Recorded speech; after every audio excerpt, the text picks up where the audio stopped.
who starts at cornerback 2 if Trey White is out. And I would think it would be the rookie Dorian Strong, or like I said, Jamarcus Ingram first in line.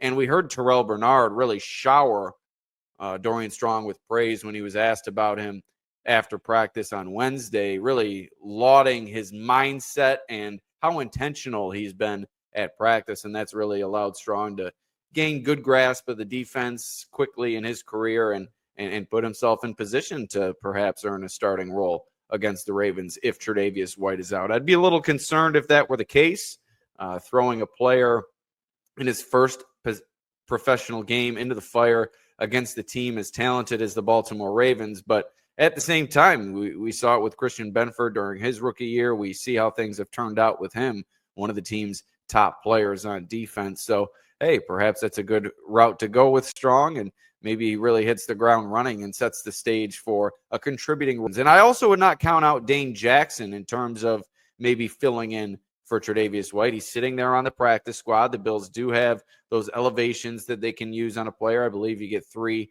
per season.